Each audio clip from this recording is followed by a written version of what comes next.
Hello everyone, it's a new episode of JSP Coffee Podcast, and today we have a new guest joining me for conversation, Roman Kuznetsov. He is a CEO and founder of Systola. Systola is German-based company working in IT security since 2003, offering IT security solutions for the companies of every scale.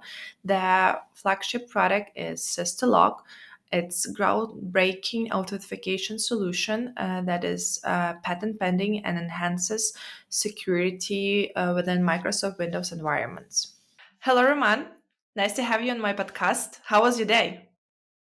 Great. Hello, Olga, and thank you for having me. The great day. Let's start with the talk. Roman, you are an expert in cybersecurity and creator of product that helps corporations save billions and prevent extremely unpleasant situations. Before we move to the questions about Systolock, let's talk a bit about cybersecurity in general. Is it true that cyber crimes are recently become more and more effective? Like people are stealing larger sums of money and they are becoming more and more creative. Short answer for that is yes, it is true. But to give it a bigger perspective, it's actually a very bad news that I can tell you. The complexity of the systems is on the rise.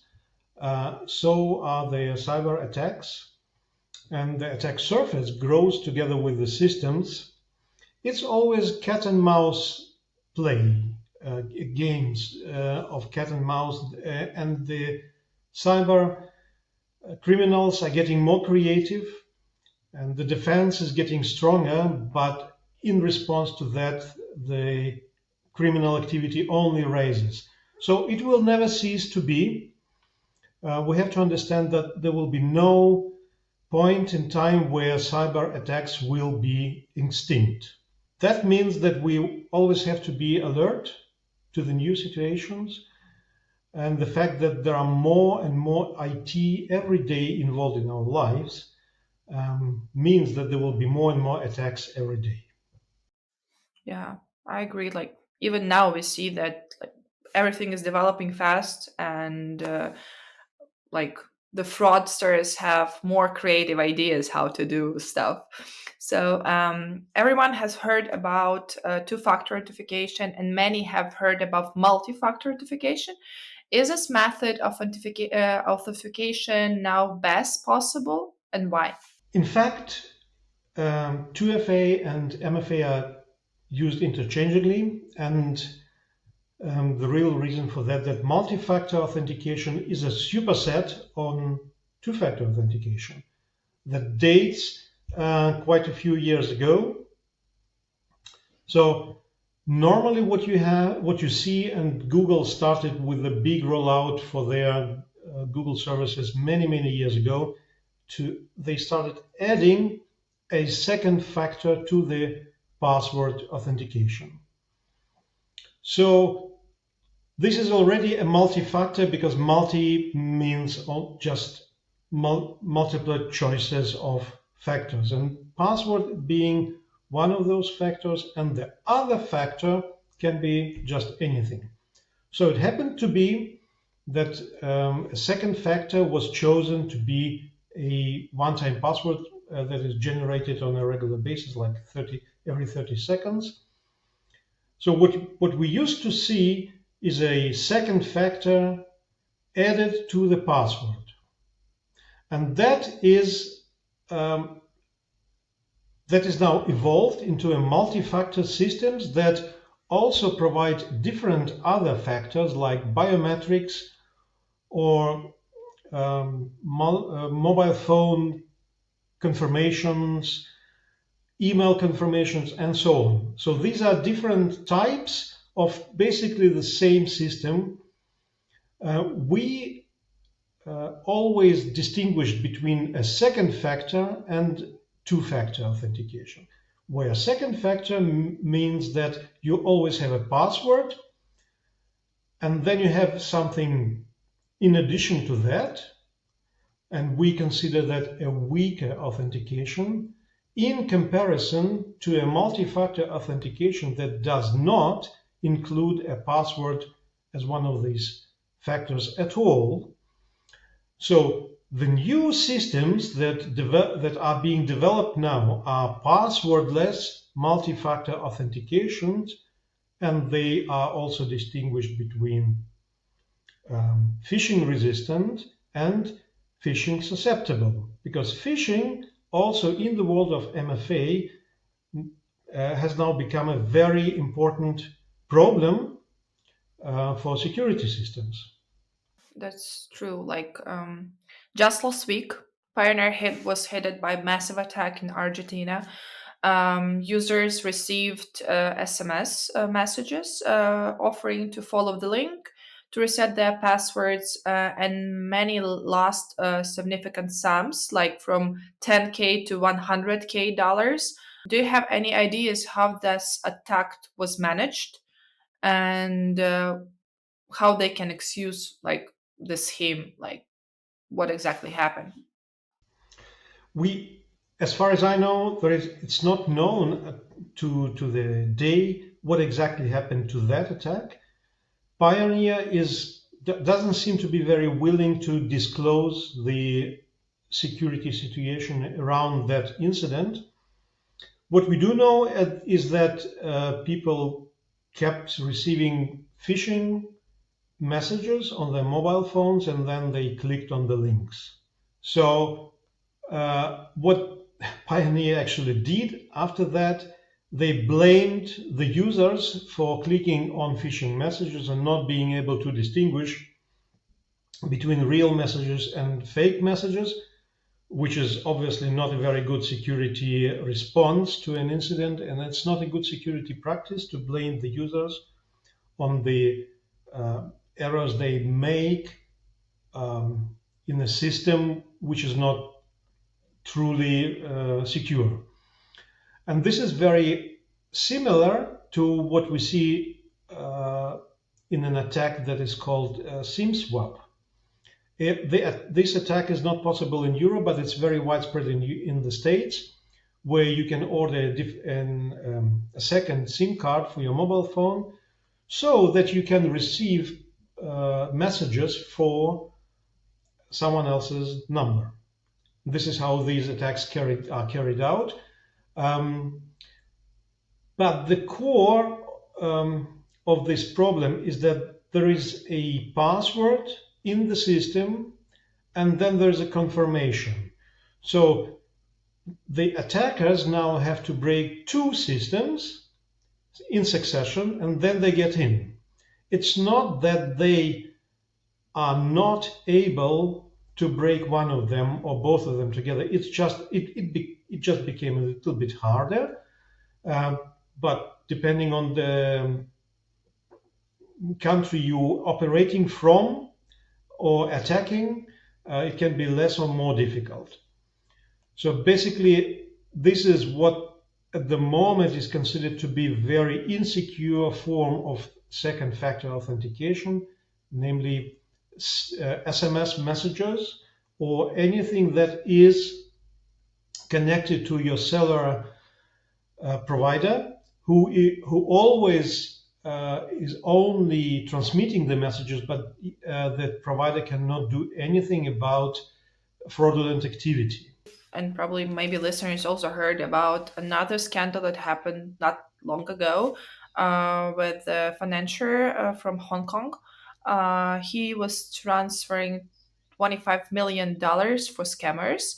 Um, he was convinced that he received such an order from his superior, um, and forged to use a deepfake technology. So probably they had a team conference in some, like maybe Teams or Google Meet or other services, where exactly the person that looks like his superior and also speaks his voice just told him to send those monies, and in the end, like I don't know how exactly they are now figure out the whole situation, but that already happened probably. Roman, so do you think the cybersecurity industry is keeping pace with the speed of cyber threats right now? Well, this is an amazing story, really. This is the first time when the deepfake was used to steal such an enormous amount of money. As far as I know, this was an effort of not just one day. They conducted this attack um, during a week or something like 10 days, repeatedly contacting the person who actually was executing the transaction. So yeah, so what it shows us is that there's no more. It's not.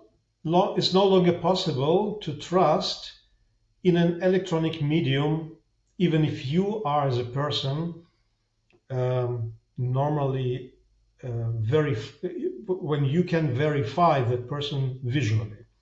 That is now clear. The sophistication of the attack can be driven to the maximum, also because there was so much money at stake. So they could actually invest enough money into the attack so that you will not be suspecting anything.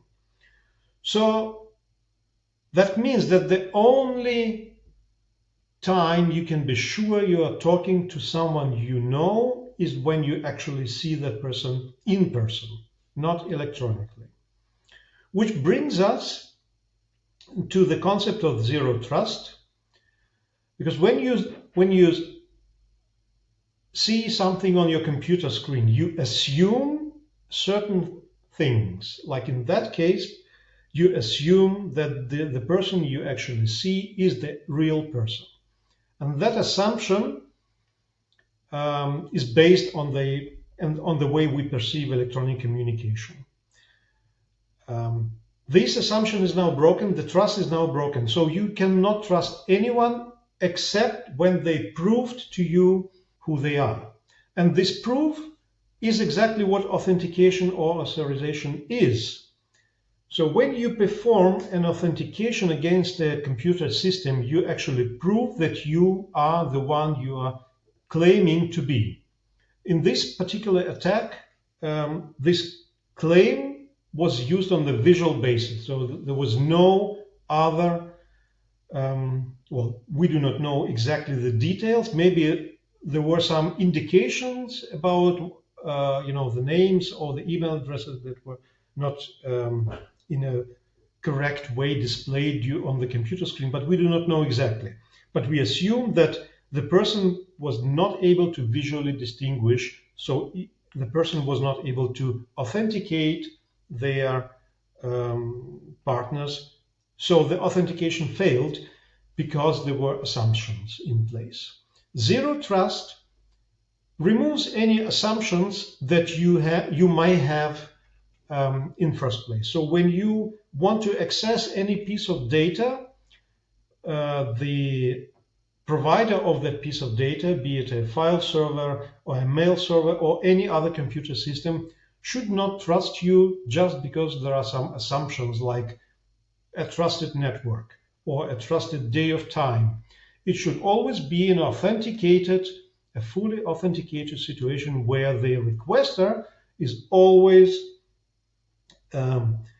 proving their identity.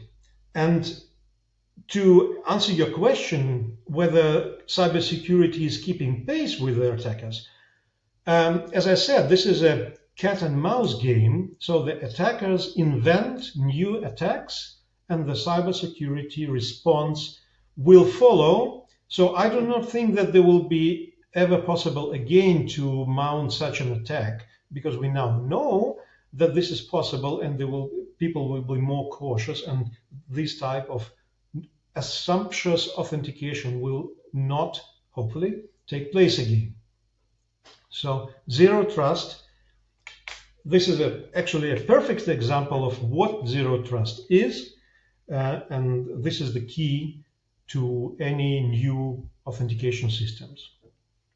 Yeah, okay. But like, as far as I understand, more and more corporations are like targets of fraudulent and criminal attacks. Can you please tell us more about your product? How exactly your product helps to avoid this situation, like how to secure the system? Sure. Systolock was born during the time when the multi-factor authentication was just beginning to evolve. So we were not happy with the solutions that vendors were providing on the market, and we decided to come up with something new. And in that new approach, we incorporated best of breed and best practices and best for user experience aspects that make this authentication multi-factor, phishing resistant, and passwordless. Because password or passwords in general can be the weakest link on the chain, we wanted to deprive our authentication chain from that weakest link. And now we have a phishing resistant passwordless MFA solution that is able to authenticate you against your computer system in the normal day-to-day work and is absolutely seamless to your everyday work.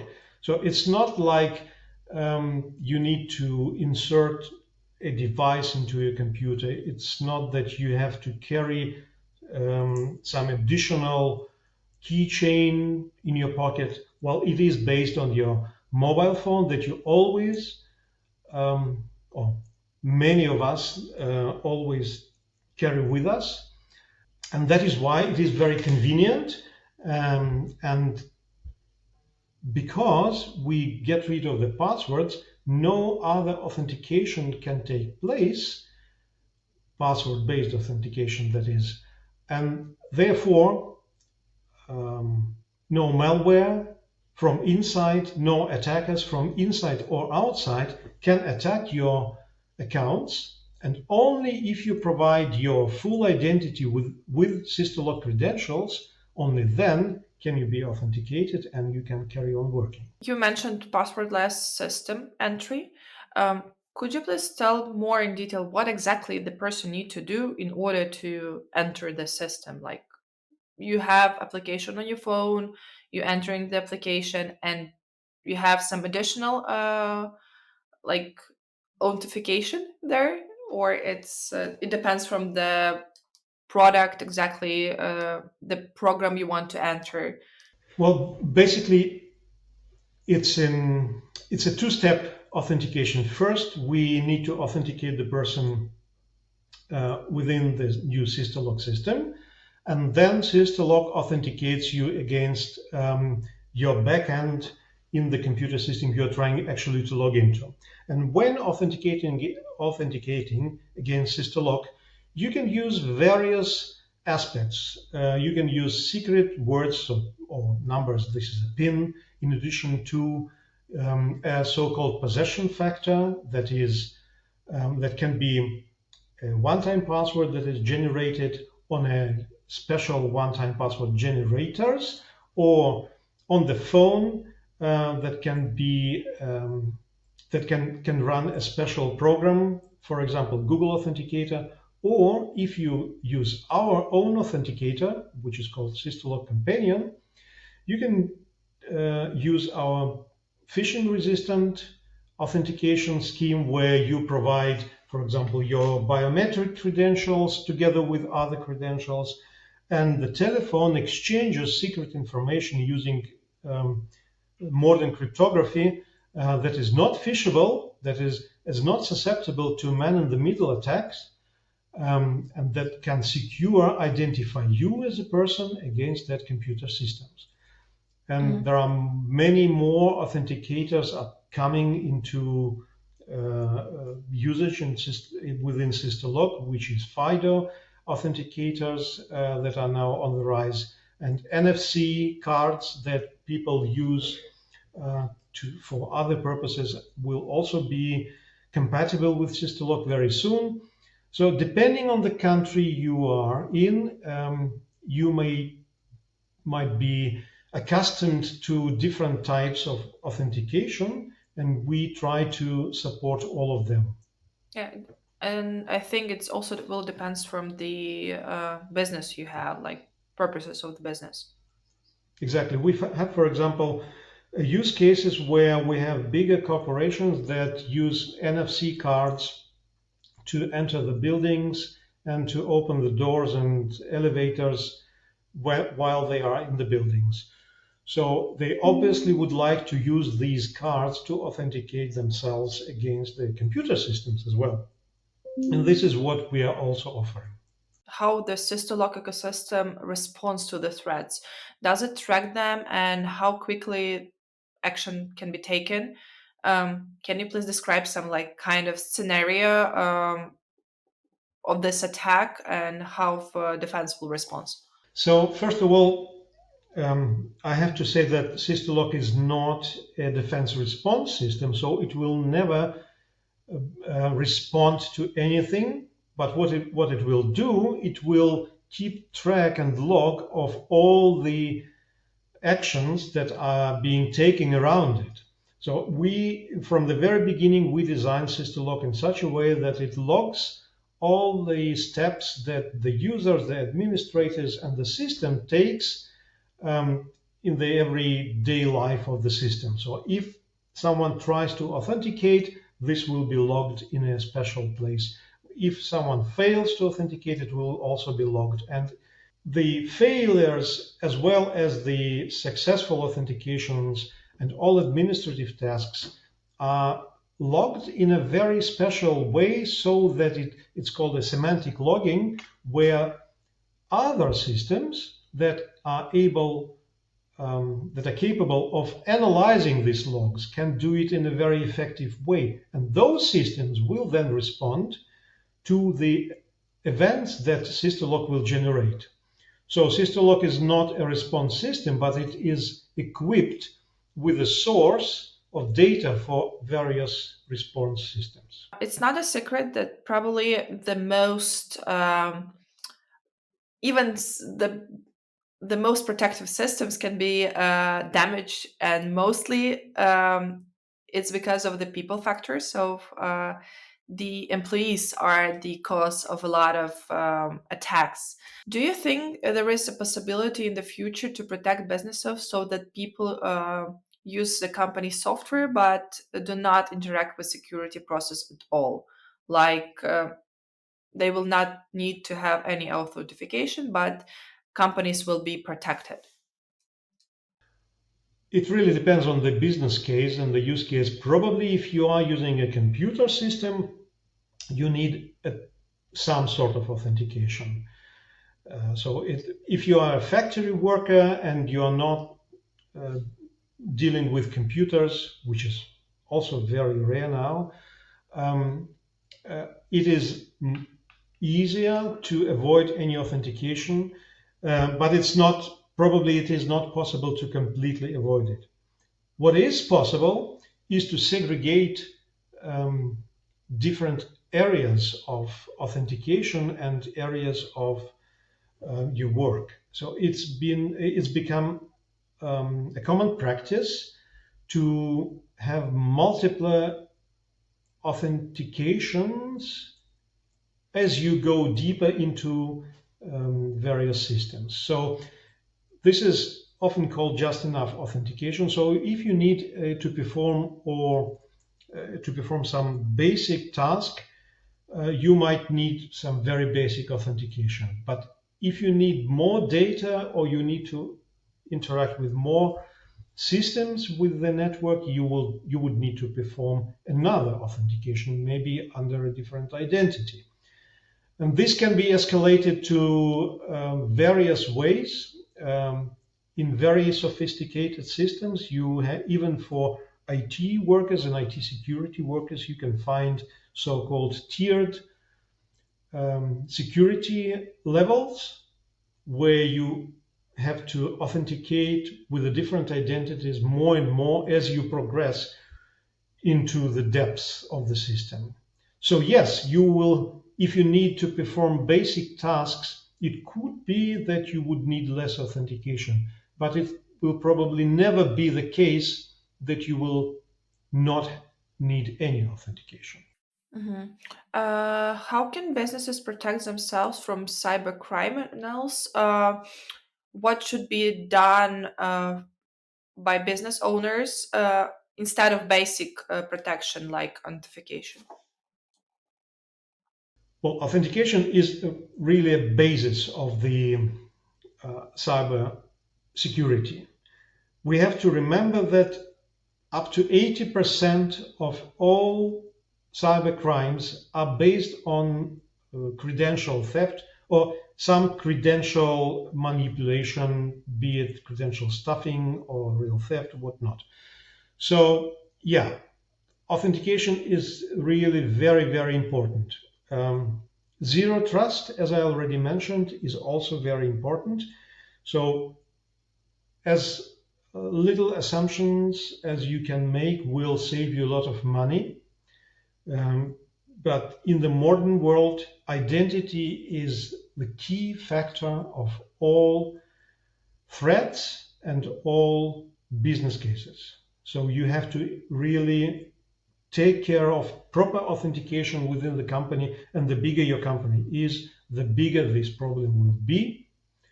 And the rest is probably standard. Cybersecurity is now a very uh, grown up field, and authentication and identity management is something that's been very important in the last years. Can you please give a small advice for our fellow businessmen who are listening to our podcast?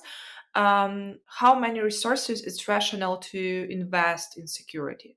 Well, it has to be a healthy decision. Obviously, you shouldn't invest all the money you have only into cybersecurity, but it is also never enough to invest just into a firewall or a system of firewalls.